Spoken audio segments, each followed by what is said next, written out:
Well, hello and welcome once again to the DCL podcast, where we're inviting you to sit back, relax, and we'll be on our way shortly.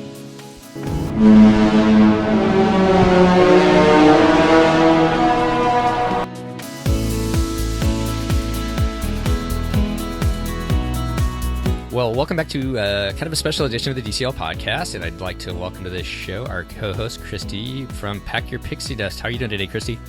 I am well. How are you? And I'm super excited. Chris from California. Welcome to the show, Chris. Hey there. It sounds like you still have your voice, and thank you for jumping on, and thanks for kind of being our reporter on the scenes at the D23 conference this past weekend. Yeah, I'm excited to share what a wild, exciting conference it is. Now, was this your first time? It definitely was my very first time. It's the 10-year anniversary of D23, and they do the expo biannually. So I think this is either the 4th or the 5th D23 expo. And it was down in Anaheim, California this time, right? Yeah, they always hold it in Anaheim, though there is apparently another D23 expo that they hold in Japan every so often to make announcements and just sort of allow fans of the Asian parks to sort of get out and do something similar. And what is it's in between years? They have something at Walt Disney World, and it's totally escaping me. It's kind of like a shorter, smaller version of it. Do you remember what it is, Christy? Yeah, Destination D. Destination D, that's right. Okay. So, well, before we jump into it, for those who don't know what D23 is, can you kind of explain that for everybody? Yeah, so it's supposed to be like the Disney fan club, the official Disney fan club, and it covers all of their intellectual property. So if you're like a fan of Grey's Anatomy, even D23 could be for you. If you're a fan of Marvel or Lucasfilm or Indiana Jones or anything that is in the studios that Disney has acquired. This year, they had The Simpsons all over the expo as well because of the 20th Century Fox merger.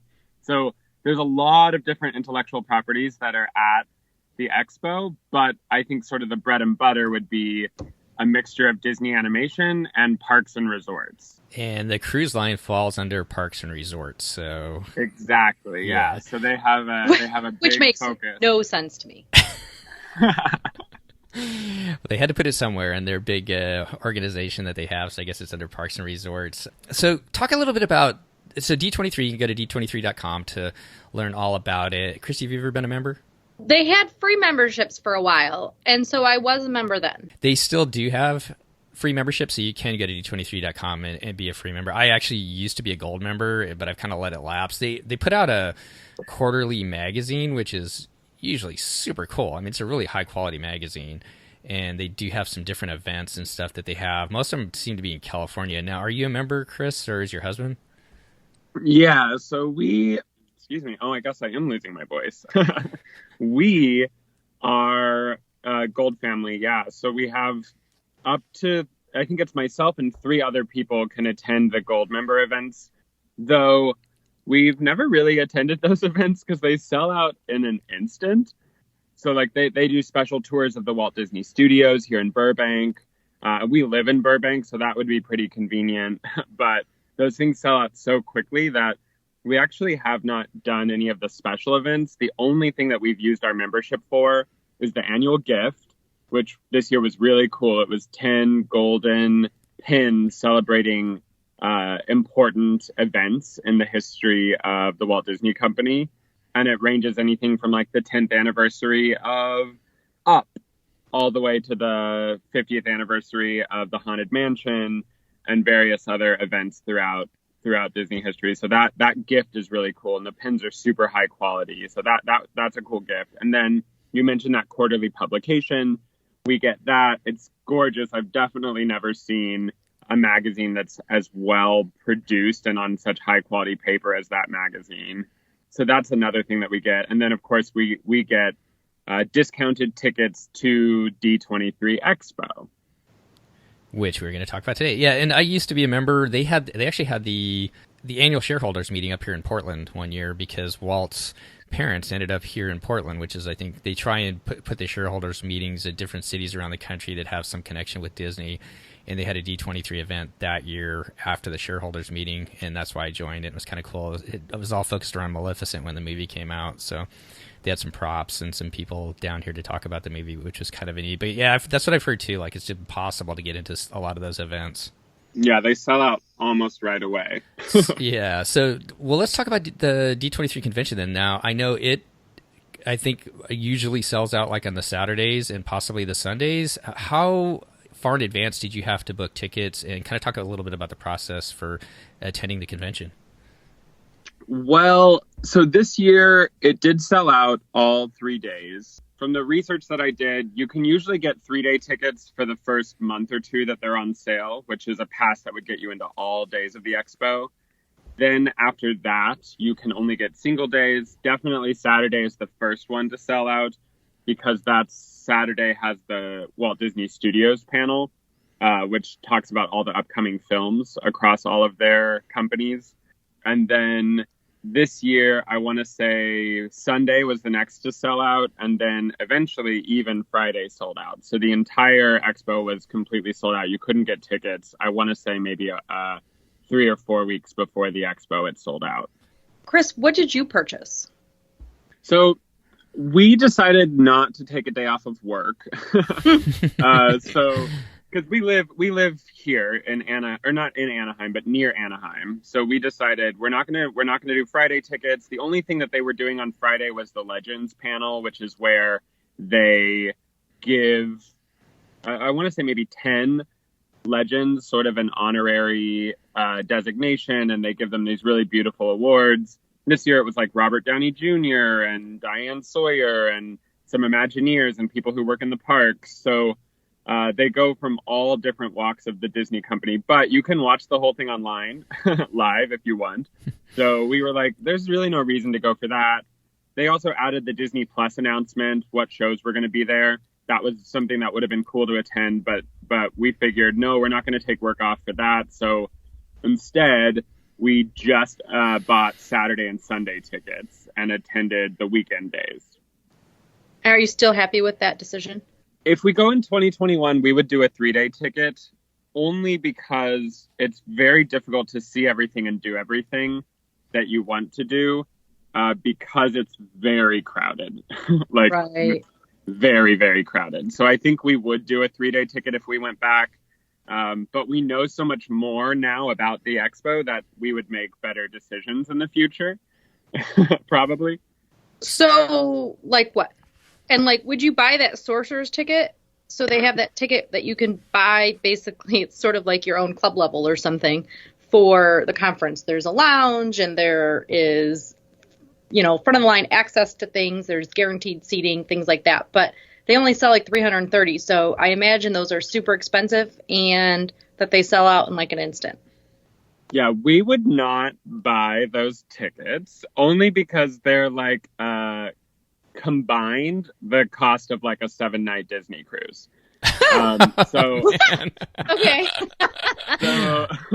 my husband and I would be hands down on a cruise over buying one of those tickets, because I think there's something like $3,000 a piece or something, or $2,500 a piece, and they go up every year. So if they're $2,500 this year, they'll be $3,000 next year.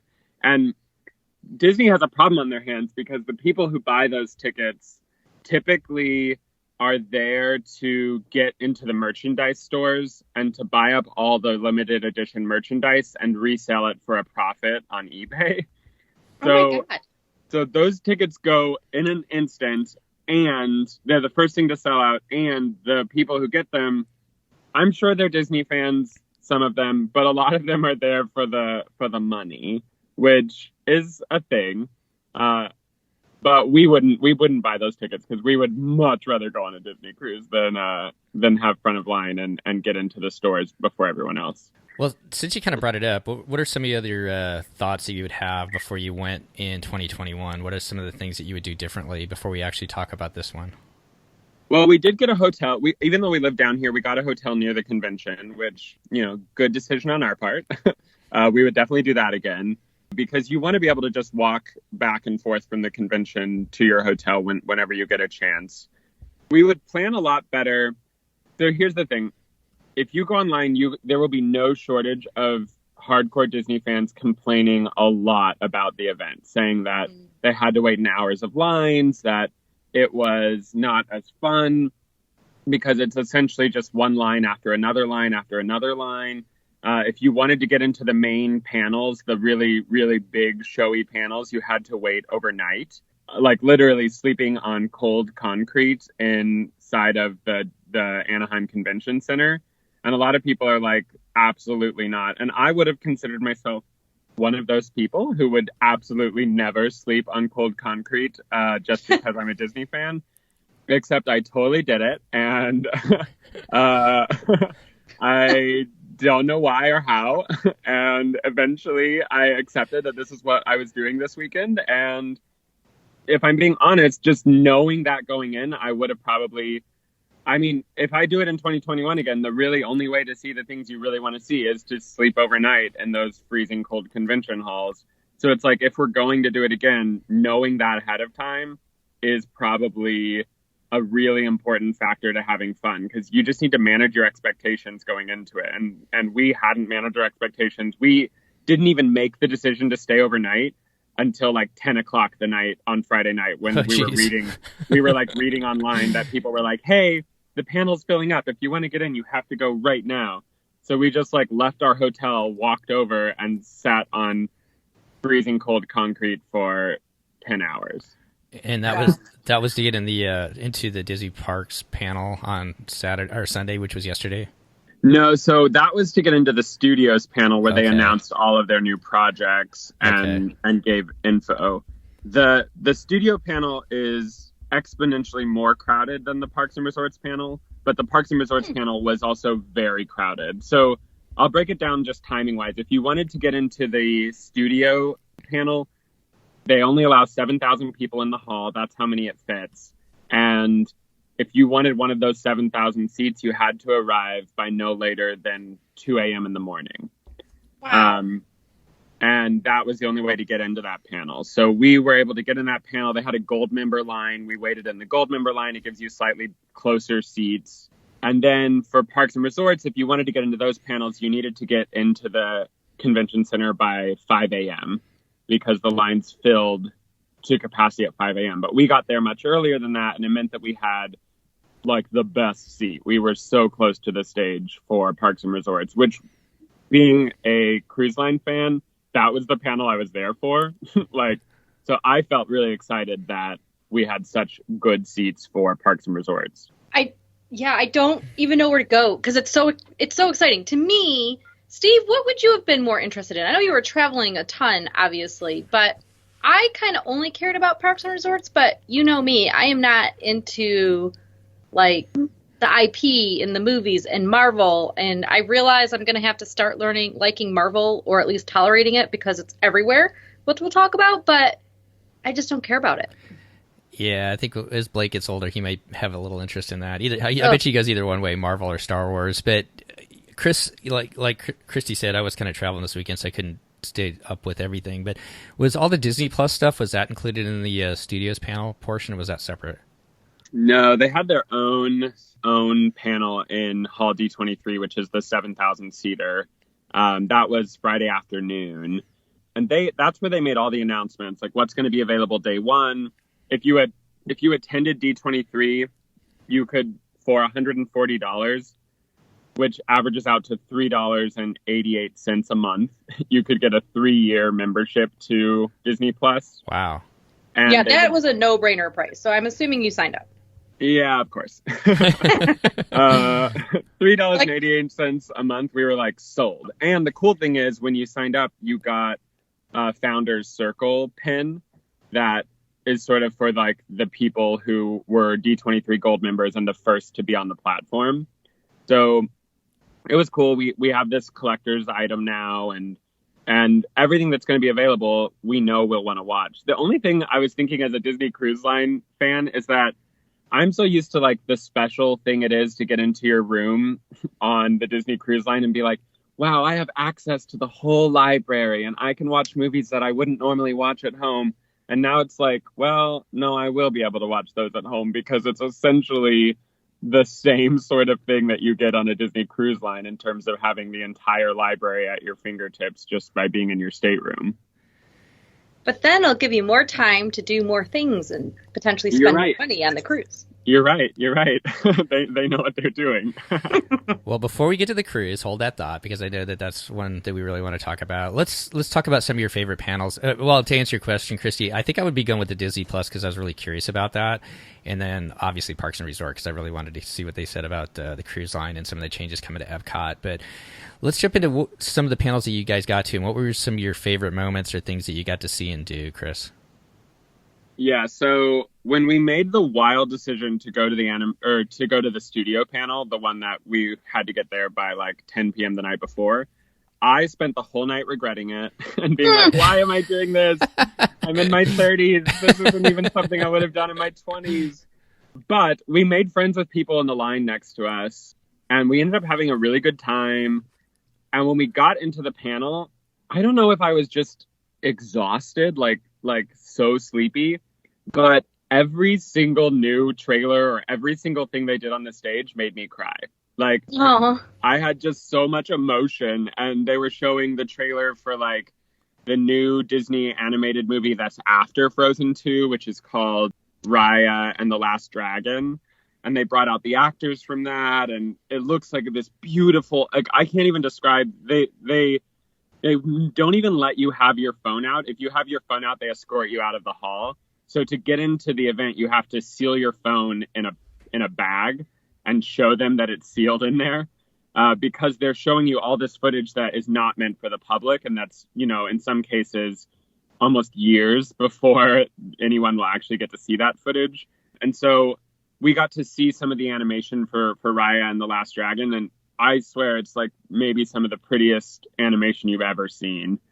And then Frozen 2, they did this amazing thing. I was like so excited, but they had all the original cast come out and sing one of the new songs live for us. And they did that at the very end. And then they blew a bunch of like fall themed confetti over us, which, is kind of fun.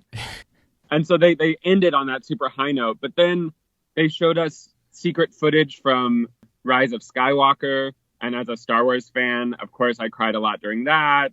There's also some you can see it all over the internet, so I don't think this is a spoiler, but they showed a scene with Rey having this like double-ended lightsaber that's red and looking maybe like she might turn to the dark side. And it was so nerve-wracking and exciting as a fan. So I just felt like, the thing is, you can't describe the energy of 7,000 people who are all there for it. It's just like infectious. So I think that there's just a lot of high energy. So if anyone says to themselves, yes, I think I could sleep on cold concrete for 12 hours, then I highly recommend going to that panel, even though I promise you I am not the type of person who could do that. And I did it, and I didn't regret it. In the end, I was like, I would do this again because I felt so thrilled by everything. And then at the end, they gave us these prints, these posters that you can't get anywhere else. The only way you could get them is if you were one of the 7,000 people in that room. And they're like the highest quality, most gorgeous posters I've ever seen. And they gave those to us in these special, like, sort of like museum quality bags that would preserve them. So that was amazing as well. What's on the poster? So one of them is the brand new Star Wars movie poster. And we were the first people to ever see that. Although, again, you can see it online now if you'd like. Another one was Frozen 2. Which, again, really cool poster. It's the new poster they're releasing for that. And the third one was the first ever poster for Onward, Pixar's new movie that's coming out next year. And that movie is about these mythical creatures that live in a world where magic is slowly disappearing. And the storyline is that their dad recently died. And he left them a magic spell to be able to come back for one day and spend one perfect day with them. And this past year, I lost my dad. And I don't know, that also might be another reason why I cried at everything. But I was like, oh no, Pixar's going to do it again. How do they do that? I mean, they do just have want a you to talent. cry. They do. It is amazing. Yeah, that looks like a really fun movie. So I didn't really know the whole storyline about their dad dying. So that's kind of interesting to hear. And sorry that you lost your dad, Chris. But wow. Yeah. Yeah, but I felt so connected to that story, and so I would say, to your point about a highlight, it's a highlight. If you're there on Saturday, it's the thing to do. And I would say, just resolve yourself to waiting in line for a really long time, and then maybe your exhaustion will make you cry the way I did. So just a couple other quick things before we talk about some of the parks panel stuff. How about merchandise? Were you able to get into any of the stores? And I've heard that there's some pretty long lines to or to at least one of the stores, I believe. But were you able to do any of that? And what kind of things were available? Was there anything available there that you really wanted to get? Yeah. So after having attended the Parks and Resorts panel on Sunday, I needed a new Epcot logo T-shirt, which was only available in the store that they call Mickey's of Glendale. The fun fact for listeners is that Mickey's of Glendale is a real store that exists on the Imagineering campus in Glendale. And I have a friend who works at Imagineering, so I have personally been to Mickey's of Glendale as his guest just to check it out. But for D23, they opened sort of like a pop-up Mickey's of Glendale. And that is a very long line, but that's where you can get limited edition shirts and pins and collectibles that are all related to Imagineering and the theme parks, resorts, and cruise line. So there's a lot of really cool stuff in that store. Unfortunately, because we were prioritizing panels, there was there was never a time that the line was short enough for us to also go and shop there. So we had a moment yesterday, because we literally just at the expo yesterday when we're recording this. We had a moment yesterday when we were saying to ourselves, can we do it? And we both were like, we cannot handle waiting in the line that long. We need to go. So we ended up not shopping there. We did go to the other store, which is called the Dream Store. That has stuff that's themed to the expo. So if you wanted to buy expo, Spirit jerseys or various things that have to do with D23 Expo, you could buy them there. That line's a lot shorter and easier to get into. Randomly, and I'm not exaggerating, 50% of the store had Dapper Dan themed clothing and apparel and stuffed animals. Really? So if you're a big Dapper Dan fan, that store is for you. I mean, I know it's a big thing at Disneyland, and I know they do it at Disney World as well, but I wouldn't... wow, that's amazing that they have a whole store kind of centered around that for the expo. Yeah, I was shocked. There was literally a giant section of Dapper Dan, gifts, apparel.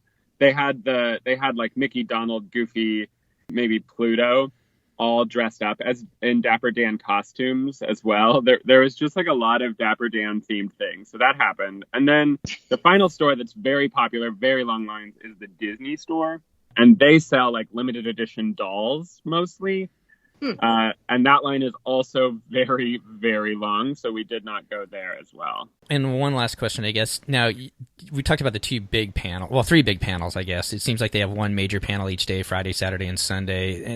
At 10 a.m., yeah. Yeah, and in between, there's a lot of other smaller panels. Was there anything else that you guys went and saw? And I'm assuming that they're probably a little bit easier to get into. Obviously, you're not sleeping out overnight. Yeah, no. And this year they had a reservation system where you could, if you were lucky enough to get in. A lot of fans are really upset about the reservation system because there's just too many people trying to get in and get reservations that nobody got any reservations. But we did get a reservation to Disney on Broadway.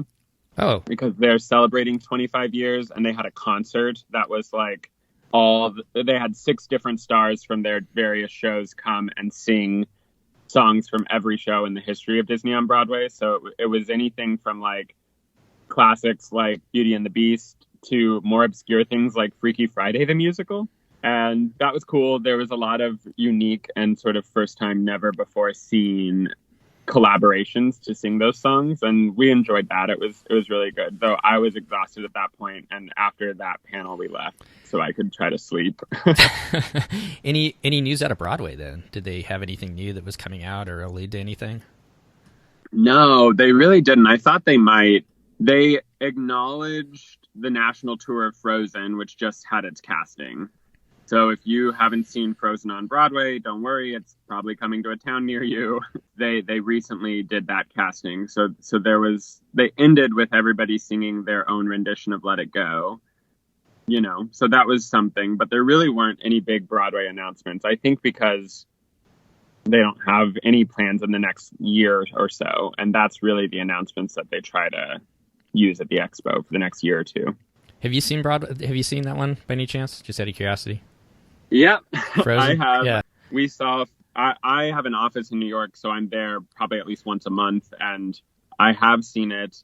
And it's really good. It's exciting and a good show. But, if you're not a huge Frozen fan, then, don't waste your time. But if you generally like Frozen, then I would say I've seen it in the theme parks as well. And I've not seen it on the ship, but I think that the show on the ship is probably most closely similar to the show that's at California Adventure. And I would say that the Broadway production is definitely a higher storytelling and sort of visual effects show than the theme park and cruise ship show. But, it is 2.5 hours. So you have to ask yourself, are you willing to sit through Frozen for 2.5 hours? And if you say yes, then do it. Yeah, we actually saw it on a layover. I thought it was really good. So, well, Christy, why don't you kick us off for the Parks and Resort panel? Okay, so to me, this was the big panel. And actually, Steve, it's your fault that I didn't end up getting quite as much work done or my nap in when I was supposed to yesterday, because you were like texting me stuff about the Parks panel. And I needed to be working and packing and all these things. But then I couldn't stop. Man, there's so much information. It was like they spent 10 minutes on Target. It's my opinion. We'll talk about that in a second. And then it was like, bam, bam, bam, information. Yep. Being in the room. Is a good recap? Yeah, being in the room, I was like, I didn't know how to feel because you're right that there was a bit of a lull there with Target, but every new announcement, I was like, that's so cool, or oh my gosh. And then they would announce another thing, and I was like, oh my gosh, that's so cool, that even when I was thinking about recording this show, I was like, do I even remember everything that was announced yesterday? It was like so much. Okay, so real quick, for the fans, the Target thing, in case you've missed it, is just that Disney stores are going in select Target. So they're going to have like a little like pop-up Disney store in your Target. Am I recapping that properly? Yep, that's pretty much it. They did bring out Bullseye the dog, and he probably got the biggest cheer of any celebrity. Oh my God. So I gotta tell you guys a story. I actually, and I'm guessing it's probably a different dog now, but I actually got to walk Bullseye and take him out so he could use the restroom out on the ramp, because we flew him from Seattle back to Washington, D.C., and he had his own first class seat. Oh my gosh. And that was about 10 years ago. But he was out on a tour. He was up in Alaska for opening up a Target store up there. And they wanted to make sure he relieved himself before he had his little 5.5-hour flight back to D.C. So I have met Bullseye. He was a pretty cool dog back then. I'm guessing it's a different dog, but pretty cool. That's so funny. Yeah, so there's my Target story. But they gotta get paid, right? So they got to put that sponsorship in there, so I suppose that's why Target gets so much had so much time there. Yeah, they also did give us all 7,000 of us got a Target gift card when we left the panel. Wow. And the gift card is one that you could only get if you were at that panel. So it has I think it might have Elsa on it, and it's limited edition gift card. So that's cool. And on the gift card, everyone got $10. Except for one person who got $2,300. Wow. But that person wasn't me, so I don't know. That's too bad. Well, so just a ton of news out of the Parks and Resort panel. What were some of the things that, if you could remember, and I know this is yesterday and so much excitement, Chris, what were some of the things, you guys live in California, you're big Disneyland fans. I know you go to Walt Disney World, big cruise line fans. Besides the cruise line announcement, what were some of the big things that stood out to you that you were excited about seeing? Yeah, so there were some things that if you spend any time in the Disney rumor world, that you were expecting to hear more about, And then there were some things that I think were just complete surprises for everyone, or that I hadn't really heard people talking about before the expo. One of those is the brand new parade that we're getting in California, which if you... You guys have 1 million good parades already. Why do you need more parades? Well, we have so this is something that I don't know if I've heard you talk about a lot on the show, but as an avid Disneyland fan, because I'm from California, I have feelings about the parks on the East Coast versus the West Coast. And I think on the West Coast, the parks are, every single attraction has to be maintained in mint condition and updated constantly, because 80% of the people who go to Disneyland and California Adventure are locals. And so if there's something out of not working, or if there's an animatronic that isn't there anymore, the locals will notice and complain. But at Disney World, where a lot of people are doing it once every 5 years, or some people once in a lifetime, and they have so much land that whenever they want to like drum up, people coming there or people having interest, all they have to do is build a new attraction. I feel like and then my final thought is that they never want to close a ride down for a long refurbishment at Disney World, because some people will be like, I came all the way here just to see Flight of Passage. How could you close it? So the refurbishment calendar in California is so much more frequent than it is at Disney World. Like at Disney World, they keep those parades until the wheels are starting to fall off and they're like, all right, we need to replace it. But in California, it's like every 4 or 5 years, we get bored. We're like, you know what? I've seen that fireworks show too many times. I'm ready for my new fireworks show. And so California is constantly updating. Christy? I want a parade. I want a new parade. I was going to say, do you disagree? I don't disagree. That's why your park was empty this summer, because your annual passes were all blocked out. Yeah. But I agree. Doesn't mean I like it. No, I know. I mean, the Festival of Fantasy is a great parade, and every time I see that Maleficent dragon blow fire, I'm like, oh, I wish we had that in LA. But the new parade, if you look at the concept art for it, it has Festival of Fantasy vibes. I think they're shifting away from the Soundsational that they currently have, which is like, drummers and music themed, to something more similar to Festival of Fantasy. Okay, besides the parade, and just to kind of keep this moving along, what were some of the other things that stood out that you're excited that's coming, Chris, and not to put you on the spot? Yeah, so let's stick with the Disneyland stuff. Yeah, at least a little bit. I'll quickly go through what they're doing in Disneyland. So they announced the details of the Spider-Man attraction that's opening next year, and this is what it is. It's going to be like Midway Mania, but like fancier and newer technology. So it's not a thrill ride. It's more of a dark ride that has interactive components. And the concept art shows people using their hands to shoot webs. And I don't know if that means that there will be sensors that are like looking at where your hand is and making it look like you're shooting webs out of your hand, or if there will be some sort of like component on the ride vehicle, just like there is on Midway. But basically, you'll be traveling through a dark ride environment, shooting webs at these little robotic spiders. That's what the ride's going to be. They also announced a sort of like meet and greet show with Doctor Strange. They announced a restaurant that is themed after Ant-Man and the Wasp. And that restaurant will have food that's either shrunken down or made larger by Pym particles, if you're a Marvel fan, which is just sort of a fun concept. I hope it's really cool. And then the big thing that they hadn't announced yet is an all-new e-ticket attraction that's going to go in the back corner in the final bit of parking lot space behind California Adventure that they're going to tear out. And it's going to be, the concept art most reminded me of Flight of Passage, but it might not be anything like that. They said that it would be an all-new ride system that Disney has never used before, where it's like you have your own little rocket pack and you are flying around helping the Avengers save the world. And it sounds like it'll be amazing. It also sounds like it'll be like 5 years of development. It sounds way too big to come out very soon. I think they have a lot of work ahead of them on that one. So that's what they announced for California. Christy, why don't you talk about some of the things that they announced at Walt Disney World that you're excited about?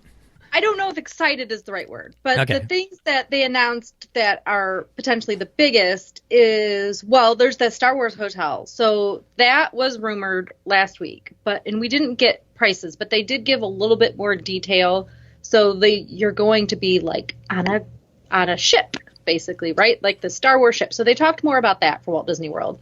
It's a 2-day experience, and it's like going on a cruise ship. You check in, everybody checks in at the same time, everybody checks out at the same time, and then you do all of these experiences at the hotel for 2 days.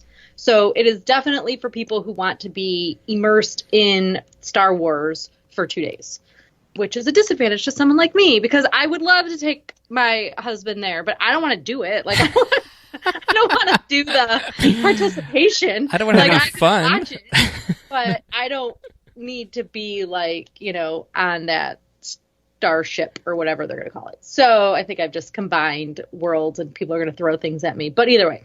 So then Epcot is getting all kinds of changes where it's going to have the new Pavilion of World Celebration. And then that's where they'll do festivals. And then they're actually like breaking out. So Future World is turning into World Discovery and World Celebration and World Nature. And then World Showcase will still remain World Showcase. So that's weird. The thing that I am kind of excited about for Epcot is that they're getting a Mary Poppins ride. Although this is a split excitement because they're clearly deciding that they're taking all the land that they have in World Showcase and throwing IP and rides and movies, all of that stuff there, right? Because they're like, we have all this space, we might as well use it. And in the past, in my view, was that Disney just said the World Showcase was about teaching about these countries and the experience there, and it's not really about rides. Well, they've decided that that's not what they're going to utilize that space for anymore. So now we're getting Mary Poppins, which is kind of fun, actually. You're going to be on, like, Cherry Hill Lane or whatever that street's called. Cherry Tree Lane? There you go. Yeah. What are your thoughts, Chris? One, I know you're a big Star Wars fan. How about the hotel? And then any thoughts on some of the stuff coming to Disney World? Yeah. So, like, the rumored pricing on the Star Wars hotel is, like, a very expensive three-day cruise sort of vibe, like something like $2,000 to $3,000 per person. But they didn't announce any pricing. The cool thing is, the Star Wars hotel, they're treating it just like a cruise ship in that there's a part during the storyline that you're at the hotel where you go to the planet of Batuu, and for that day they call it your port day. So you're in port and you're traveling you leave the ship to go to Batuu and ride the rides in Batuu, and the storyline from the hotel follows you into the land, which, again, who knows how they're going to do that. But there's also unique shows. The one thing they announced about that is that there's a new technology that will allow you to train using a lightsaber with lasers. So that's something they showed concept art for it. And while we're on the subject there, I don't know if you all saw the first footage they've released for inside of Rise of the Resistance, but that ride looks amazing. Like, they have so much detailed theming in there that I think will tie in very directly with the storyline of the sort of hotel, the Disney Star Wars hotel, that I think it'll be like a seamless experience and really cool. But again, do you have that much money? If you're not a huge Star Wars fan, wouldn't you rather go on a cruise? I don't know. But do I think one day I will do that hotel? For sure. Yeah. Well, good. You can come back on and talk to us about it. Yeah, I just have to sell one of my kidneys or something. Exactly. It's fine. Who needs to retire? I like the idea that it's a port day where you get to go to Batuu. I know there's been some speculation on how you're going to travel from there back and forth, so it'll be kind of interesting to see how they do that too for the guests. Or I guess, are you a guest? What are you for those 3 days? I guess you're an actual character in some sort of way. Yeah, I think the storyline though is that you are a guest on a starship, like a cruise ship, basically that sails through the galaxy. So I think they'll probably call you guests. There's also aliens who work in the hotel, so of course they showed some concept art for that. It seems like it's not just going to be humans in costume, but it will also be, full makeup aliens who are part of the story as well, which, again, super immersive. I can't think of anyone who's done something quite like this before, and I think it's exciting for Disney to be the first to try it. Boy, if they pull this off like they kind of explained it there, I think it's just going to be amazing. And like you said, there's not too much else that's really like that, to have a 3-day experience where not only are you kind of experiencing things, but you're part of the story as it goes along, and it's kind of changing as well. Yeah, and Christy, what you were saying about wanting to put IP in the lands, Bob Chapek doubled down on that because he was like, we've done guest surveys and we hear from our guests that they really want IP, like really want that in Epcot. So they're doubling down on putting literally characters everywhere. And I think we all just have to like figure it out and get in line, because that's the future of Epcot, whether we like it or not. I do like how they blame every single thing, though, on guest demand. Like, they'll say, due to guest demand or guest feedback, we got rid of straws or something. No guest ever said, please get rid of straws. Right. They've never gotten any feedback on reducing prices, have they? Exactly. Yeah, no one's saying make it cheaper, are they? So I'll just, in the interest of time, I'll just throw out a couple of things I was excited about. Disney Plus, The Mandalorian and Lady and the Tramp. Those two shows look pretty cool. Yeah. Excited about the Avengers Academy. I like the Avengers Academy campus, like the one that they're going to have at Disneyland, Hong Kong, and what was the third one? Is it Paris, Chris? Yeah, they're building it at Paris. And just how they kind of all tie in. It'll be interesting to see how they do that. I'm actually excited about the Mary Poppins ride. I'm a closet Mary Poppins fan. I like Mary Poppins. And for the DVC people out there, the Reflections Resort looks really cool, too. Mm-hmm. It does. Although, and you know me, like, I like a cabin. I like a high-end experience. Except that, do they fill these places? So they're just taking points away, taking the ability for people to be able to book their, like, studios, and they're putting in all these high-end rooms that nobody stays in. That is true. So... But that's a whole nother show topic in and of itself. So yeah. Well, let's turn to probably our biggest excitement, or at least I know mine and Christy's, and I'm sure it was for you too, Chris. What was it like being in the room when they turned to the cruise line stuff? Well, the cruise line transitioned from the Star Wars hotel because they were basically saying we're going from one cruise ship to another cruise ship. And when they did that, everyone cheered. It was really exciting. And then I think one of the first things out of his mouth was, we're not really ready to tell you details yet. And I was like, no. But there were a couple of interesting things that, if they haven't been talked about yet, we should like firm up. Which one is that even though the ship is being delivered in 2021, it is not going to sell till January of 2022. So that was so disappointing to me. I know, because deep down inside you were like, I hope it's delivered in January of 2021 and starts sailing in March. So yeah, it's going to be delivered in 2021. And I think that's because at Meyer Werft, they have to do all the float tests and get it out. And then once Disney has it in hand, there will still probably be a lot of internal work they need to do. So I think it's just a matter of timing. But I think because they've told us that, we now know that the actual time you'll be able to sail on each of the three new ships is going to be 2022, 2023, and 2024, not the year earlier the way we thought. So, well, the way they sort of told us. Yeah. And the best part is Bob Chapek was like, and as we mentioned, we will have it delivered in 2021 to be like, we didn't lie to you, but we kind of lied to you. Yeah. And then what was it like when they revealed the name? Yeah, so they did this video, this like short video where they were like, we need Tinkerbell's help. And it was this like beautiful CGI rendering of the new ships. You can tell it's the new ships because they have the side bump outs that are in the artist rendering. And it's Tinkerbell flying along the hull of the ship, and where the name of the ship should be is blank. And then she writes on the ship, the Disney Wish. I think that was the name that I was most expecting to see, because of all of the various Wish fireworks that have existed throughout our history. And if we're going with that, then I think that we're not far from a Disney Believe as well. But Disney Wish makes sense to be the first one. I'm wondering if we're going to be calling this the Wish class now instead of Triton class. And then, as sort of a fun surprise, I think for true Disney Cruise Line fans, they did say, and we are going to show you the whole statue because we know that this has been a big part of our tradition. And the whole statue is Rapunzel using her hair to sort of like hang off the side of the ship to paint the word wish on the back. And it's very beautiful. The concept art was great. And everyone was sort of cheering and clapping.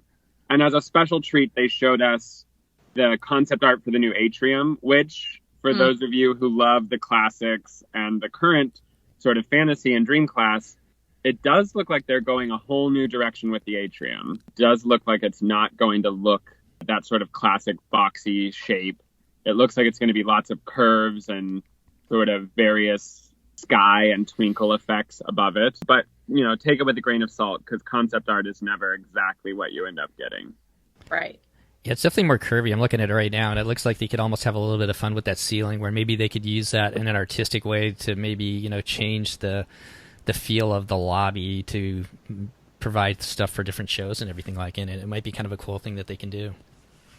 Yeah, it's definitely beautiful. So, I'm excited. What were some of, you know, as you guys are leaving, you and your husband talking about, I mean, you're talking about a lot of different things, but any thoughts from the, kind of the general crowd as far as like the name and just the ship in general, or just excitement around it?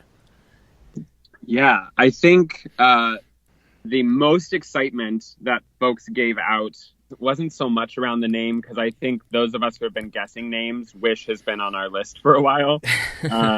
But most of the excitement was from the section of the panel that had Joe Rohde come out and talk about Eleuthera and Lighthouse Point and the plans for that. I think that was way more concept art and development than any of us expected at this stage of that project. And I heard a ton of people talking specifically about how excited they are for that island.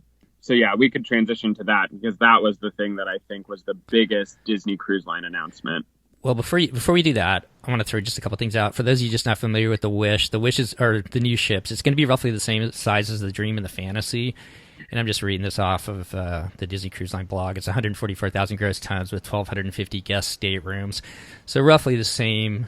It's slightly larger, they say, than the Dream and the Fantasy, but it's going to be kind of in that frame.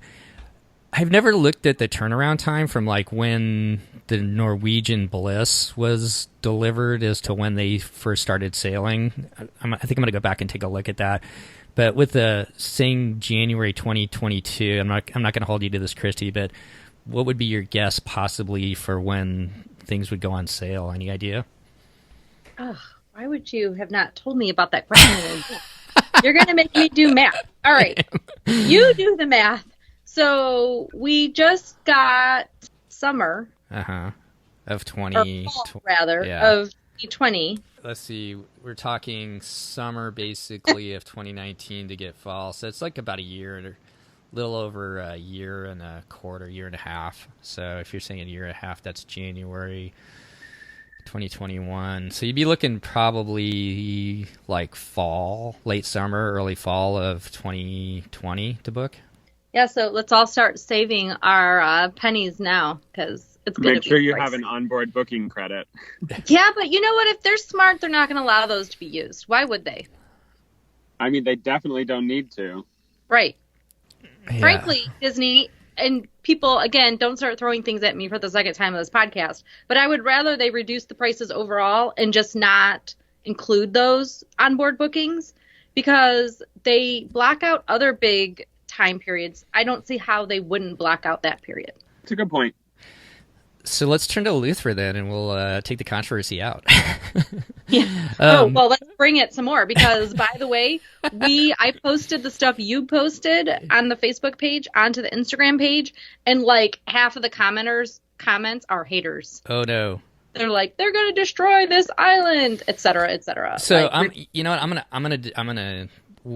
So everybody listening today, I'm gonna get this out today, Monday. We are gonna have an Eleuthera episode out by the end of this week, and hopefully sooner than later. We talked to Jimmy, a good friend of the show, and his family has actually vacationed at Eleuthera for several years now, and it was amazing. And you guys will please go listen to this episode, because it is amazing. He has so much facts behind the island of Eleuthera and has a really deep knowledge of that island itself. He spent a lot of time there, and I guess I'll throw this out there, but there was actually another company before Disney, and I can't remember the time frame, that actually was planning on buying Lighthouse Point, and where Disney, for the most part, is going to keep it the same.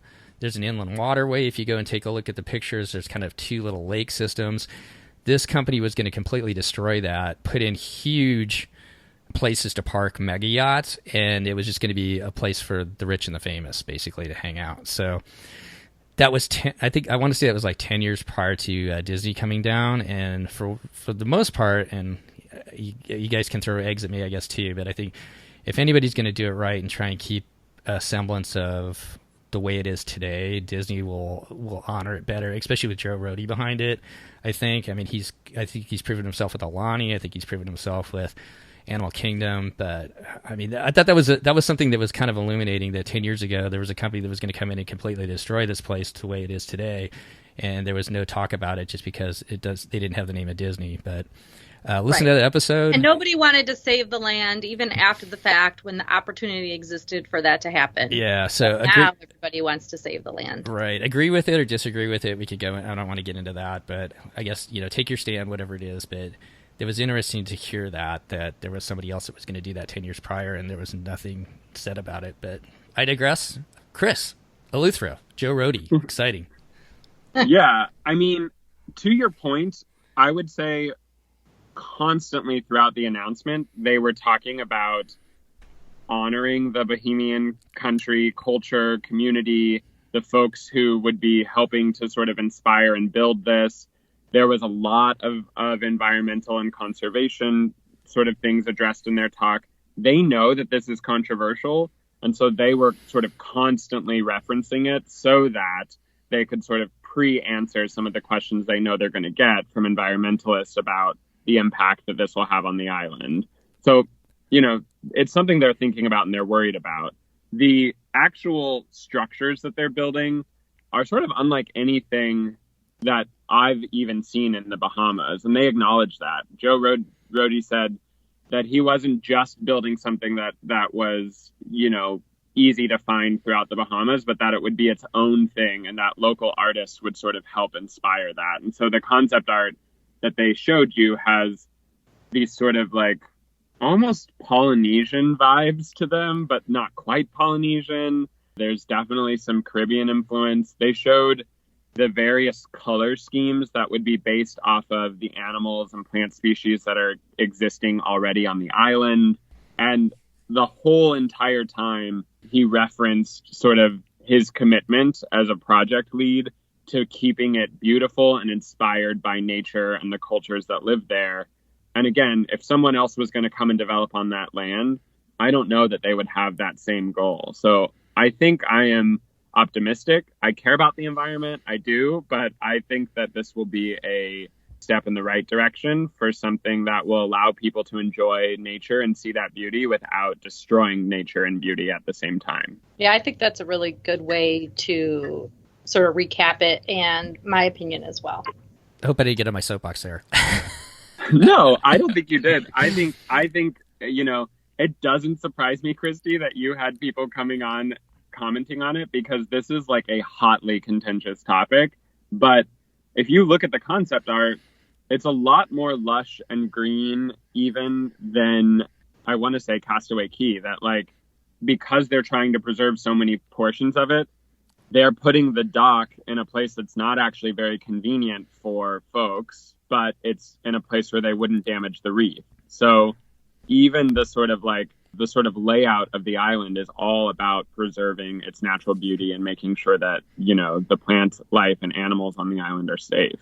And I don't want to give away too much of what Jimmy had to say, but the very tip, which is the lighthouse point of that area, he said from what he had heard that Disney would not be even allowing guests to go down there. That would be only for the people of Eleuthero, because that's kind of I'm not sure if sacred's the right word to use, but it's definitely an important place to them and kind of their heritage. So once again, listen to this episode. It was amazing to hear, and that'll be out here in a couple of days. It was amazing to hear kind of a background of where that island, Jimmy's knowledge was so amazing of that island that I think it's kind of illuminating to listen to and kind of educate yourself a little bit about it, and keep educating yourself. But I'm with you too. Like anything that doesn't destroy the reef and keeps the environment the best that they can. I think Disney and Joe Rohde could probably do it the best. Yep, I agree. So, any other thoughts then, I guess, in the parks panel, Chris, before we kind of wrap up the show? They did give out a couple of things that you could only get there. So I told you about the gift card that they gave us, but they also gave us Avengers Campus pin that you could only get if you were one of the 7,000 people in that room. So they're definitely incentivizing super fans to get these things that they wouldn't be able to get unless they were there. The end of the panel, they decided to end on the Make-A-Wish note and talk about their partnership with Make-A-Wish Foundation. They brought out some kids who were impacted by Make-A-Wish, and they brought out a ton of characters and did sort of a grand finale moment. And I think that was emotional. A lot of people were crying, and I do think they were trying to end on that very human note of like, you know, we build these parks and these resorts and these cruise ships so that families have a place to play, so that groups of friends and people have a place to connect with one another.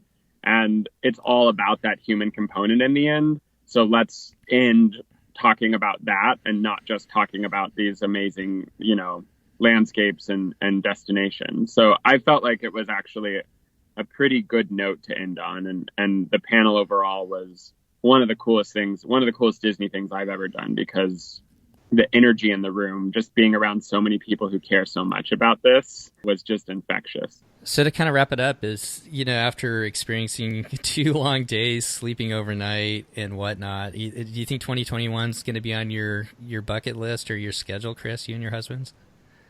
I think it will. I mean, I travel a lot for work. It definitely is a commitment, but I don't know. Even after the animation or the studio panel, we looked at each other and we said that was worth it. And then after the Parks and Resorts panel, we looked at each other and we said that was worth it. So I think as long as we feel that way, we'll keep doing it. And I am certain that there will come a day when we won't feel that way and then we won't do this anymore. But as long as we think it's worth it. One thing I will say to listeners is that this is not a kid event. I think it would be very difficult to have young kids there. The crowds are Disney level times 10. The lines are slow moving and boring. And the panels are not really geared towards kids. They're like, you know, a bunch of like Disney geeks talking about Disney things. So unless you know that that's something your kid would like, I would say this is more so for like, you know, adults who enjoy Disney, and Disney sort of knows that. There was very little children's programming or things that were geared towards children on the showroom floor. Maybe one pavilion, if that, had like Disney Channel characters. So if you're thinking about, oh, maybe we'll make this a family vacation and we'll bring our 5-year-old, you might want to think twice unless you're really open to having a very cranky and bored 5-year-old, because there is not a lot of children's programming. Perfect. Well, as we kind of wrap it up, Christy has to go, so we're going to say goodbye to Christy. Bye.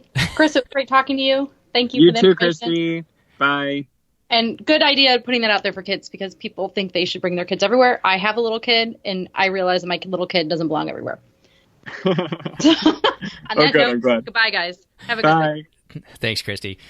Well, I know that all good points. Thank you so much, Chris, for coming on. And this is kind of last minute. Boy, you had a long weekend, and I know you've got a busy work schedule ahead of you. You know, it's Monday morning here. So once again, thank you so much for tweeting out that picture of the Wish you let me use and post all over the place. And thanks so much for all your insight in visiting the D23 convention this weekend.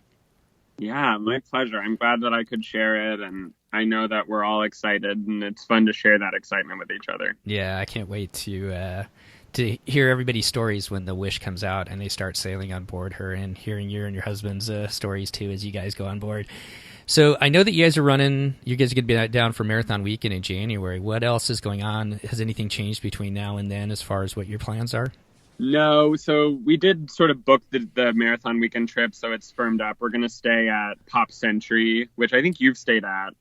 We mostly just picked a resort that had the Skyliner, so we could try it out. Uh-huh. Yeah, no, that's perfect. So we're going to stay at Pop Century. We're going to do the week before the marathon, go to all the parks. And then a month later, exactly, we have a 7-night Eastern Caribbean on the Fantasy that goes to San Juan, which we're excited about. I've never been to San Juan, and it's also a Star Wars Day at Sea, and it'll be the a cruise, the first cruise we're doing right after Rise of Skywalker comes out. So I think it'll be cool to go on a Star Wars Day at Sea after the end of that saga. So we're very excited about those 2 trips. And it's sort of the next things that we have planned. I don't know. We may do another cruise in 2020, but it would be later in the year. Because we live in LA and we've never sailed out of San Diego and on the Wonder, that would be our final ship to get a Grand Slam. We are thinking about doing a short trip out of San Diego, but whether it ends up being this fall or next fall, we think we'll just do it sort of last minute and see where the cards fall. Well, thanks again, Chris. Super fun always talking to you. Like I said, we'll be in touch between now and the marathon, and thanks again for doing this. Yeah, thanks for having me on. It was a lot of fun. All right, all the best, and we will talk to you soon. Talk to you later. Well, that's going to wrap up our show today. Once again, I really want to thank Chris for coming on and taking time out of his busy schedule and after just a long weekend to kind of share his experiences at the D23 Expo and with the exciting news of Disney announcing their next ship, the Disney Wish, to begin sailing in January of 2022. And do not hold us to those dates as far as bookings. That was just total speculation on our part, kind of looking back on the way the bookings work right now. That new ship coming out, who knows what they're really going to have and when those bookings will open, so stay tuned. But it's going to be a lot of fun kind of speculating what is on the new ship, what's coming, and it's going to be fun as they slowly unveil it to us and as we get ready for her to start sailing in January of 2022. So once again, thanks for coming back and taking a listen. We sure do appreciate it, each and every one of our listeners out there. I hope you really enjoyed this special episode. If you are heading out on your next trip between now and our next show, all of us here at the DCL Podcast would like to wish you fair winds and safe travels as you head out on your next vacation. Once again, thanks for coming back and taking a listen, and we'll see you next time on the DCL Podcast.